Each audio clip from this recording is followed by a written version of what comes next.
Hello everyone, good morning সকলকে। তো তোমরা সবাই কেমন আছো? আশা করছি ভালো আছো, সুস্থ আছো। আর আমি এই সবে মাত্র ঘুম থেকে উঠলাম, ফ্রেশের অবস্থা ভীষণই খারাপ, প্লিজ একটু ইগনোর করো। তো তারপরে ব্রাশটা করে নিয়ে সংসারের কাজে লেগে পড়লাম ঝটপট করে। প্রথমে বিছানাটা গুছিয়ে নিয়েছি, বিছানা গুছিয়ে নিয়ে ঘরটা ঝাড় দিয়ে দিয়েছি।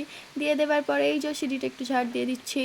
কালকে রাত্রিবেলা রুটি করেছিলাম, করে আর গ্যাসটা মোছা হয়নি, তো রুটির গুঁড়োগুলো সব গ্যাসের মধ্যে পড়েছিল। তো তারপরে এই যে গ্যাসটা একটু মুছে নিচ্ছি।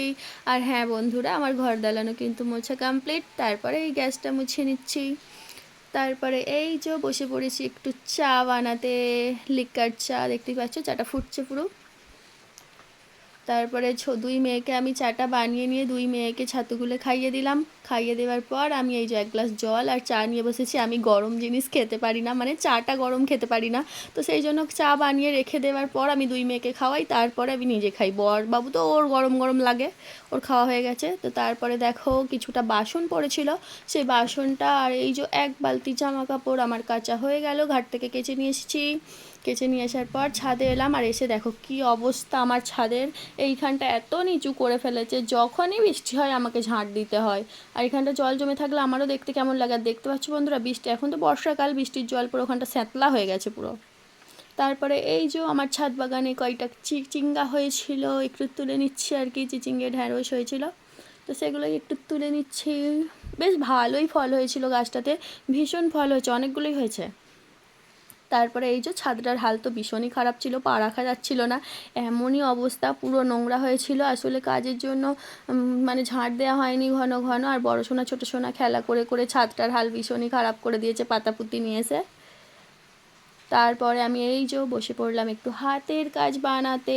বড় সোনা স্কুলে দেখাতে হবে, তো সেই জন্য আমি একটা হাতের কাজ বানাতে বসে পড়েছি। এই যে দেখতেই পাচ্ছ, ভালো হয়নি যাই হোক, ওর হাতের কাজ আমাকেই বানাতে হয়। তো দেখতেই পাচ্ছ বন্ধুরা, আমি এখন একটা ওর জন্য হাতের কাজ রেডি করছি। একটা লাল মানে চৌকো করে চাঁদমালার মতন করেছি, করে আর এই যে তার সাইড থেকে কাগজ লাগিয়ে কাটিং করছি। এবারের হাতের কাজগুলো আমার খুব একটা পছন্দ হয়নি, আসলে সত্যি কথা বলতে আমার খারাপ লাগে না। কেননা হচ্ছে যে আমি এই বাড়ির কাজ, সংসারের কাজ, জরির কাজ, আর সবথেকে বড় কথা এই ফেসবুকের কাজ নিয়ে এত ব্যস্ততা। তো সেই জন্য ওর এই হাতের কাজগুলো আমার মন পছন্দ হয়নি। প্রত্যেকবার আমি ওকে খুব সুন্দর সুন্দর হাতের কাজ বানিয়ে দিই, কিন্তু এইবারে আমি খুব তাড়াতাড়ির মধ্যে খুব সহজভাবে দুটো কাজ বানিয়ে দিয়েছি, যেগুলো আমার একদমই পছন্দ হয়নি। তার সত্ত্বেও এগুলোই বানিয়ে দিয়েছি যাতে খুব তাড়াতাড়ি হয়ে যায়। তো একটা বানিয়েছিলাম ফুলদানি, এই যে তিনটে এরকম ফুল বানিয়েছিলাম, ফুল বানিয়ে আর রেখে দিয়েছিলাম। আর একটা বানিয়েছিলাম হচ্ছে হাত পাখা। ঠিক আছে, এগুলো আমার একদমই পছন্দ নয়, কিন্তু তাড়াতাড়ির মধ্যে আমি এইগুলোই বানিয়ে দিয়েছিলাম ওকে। প্রত্যেকবার ওকে খুব সুন্দর সুন্দর বানিয়ে দিই, কিন্তু এইবারে আমার আর সময় হয়ে ওঠেনি। আর তোমাদের কেমন লাগলো ওই হাতের কাজগুলো একটু জানিও। আর বড় সোনা যেহেতু একটু পরে স্কুলে নিয়ে যাবে, তো সেই হাতের কাজগুলো একটু মানে আঠাগুলো নরম রয়েছে, তো সেই জন্য একটু ছাদের মধ্যে রোদে দিয়ে দিলাম। তারপরে এই যে বসে গেছি। কিরে সোনা, কি খাচ্ছিস? ডিম? হ্যাঁ, কই দেখি আমাদের টাকা, আমাকে দিবি একটু? সোনা দে না, দিবি না? আর তুই দেখ, তুই এত বড় হয়ে গেছিস এখন ভালো করে তুলে খেতে শিখলি নি, আমাকে খাইয়ে দিতে হচ্ছে। ধর ধর ধর ধর। আমার বড় সোনার থেকে ছোট সোনা অনেক ভালো, ও অনেক মানে ওকে বললে তবুও বোঝে। বড় সোনা কিছুই কাজ করতে পারে না, ঠিক আছে, ওর সব কাজটাই আমাকে করে দিতে হয়। আসলে ও ছোট থেকে এত আদরে মানুষ হয়েছে, ও কোনো কাজ নিজের ঠিকঠাক মতো এখনও করতে পারে না, যেহেতু ও একা ছিল। ওকে আমি অনেক বড়োবেলা মানে ছোটো সোনা যতদিন হয়েছে আমি ততদিন ওকে খাইয়ে দিয়েছি, সব কিছু করে দিয়েছি। তো তো সেই জন্য ওর এখন ভীষণ প্রবলেম হচ্ছে, ও নিজের কাজটা নিজে ঠিকঠাক মতো করতে পারে না, শুধুমাত্র মানে ভালো পড়াশোনাটা করে এইটুকুই। তারপরে এই যে আমি একটা মানে ছাতুর প্যাকেটটা এটা কেটে মেয়েটাকে খাইয়েছিলাম সকালবেলা, দুই মেয়েকে ছাতুটা খাইয়ে আর প্যাকেটটা কেটে রেখে দিয়েছিলাম, ঢালা হয়নি। আর এই প্যাকেটটা যদি ছোট সোনার হাতে পড়ে না, খবর আছে, পুরো বাড়ি ছড়াবে। আমার একবার করেছিল এরকম, তো সেই জন্য ঢেলে দিলাম। তো তারপরে এই যে চিচিঙ্গেগুলো যে তুলে এনেছিলাম ছাদের ওপর থেকে, সেই চিচিঙ্গেগুলোই নিয়ে বসে পড়েছি এখন কুটবো বলে।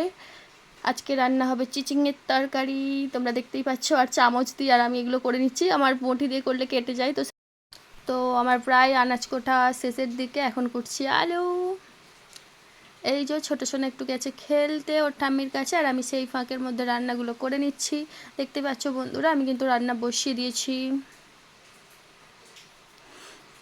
আমার রান্না হচ্ছে, এই যে এইদিকে হচ্ছে আলু, তারপরে দেখো আমি বসিয়ে দিয়েছি হচ্ছে চাটনি। এটা হচ্ছে চাটনি, আমাদের বাড়ির তো চাটনি না হলে দিন যায় না। রাতের বেলা রুটিতে মিষ্টি আর ভাতে হচ্ছে চাটনি। এদিকে হচ্ছে তরকারি আর এদিকে হচ্ছে চাটনি। আমার ডাল ফুটছে, মোটামুটি আমার রান্নার পর্ব শেষ। রান্না তো হলো, বড় সোনাকে স্কুলেও পাঠালাম, এবার পড়ছে হচ্ছে আমার ছোট সোনার কাজ। ওকে স্নান টান করিয়ে খাইয়ে ঘুম পাড়াতে পারলে তবে আমার বাড়িটা ঠান্ডা হবে। তো সকাল থেকে দুপুর অবধি তোমাদের সাথে শেয়ার করলাম, কেমন লাগলো অবশ্যই জানিও, লাইক করো, কমেন্ট করো।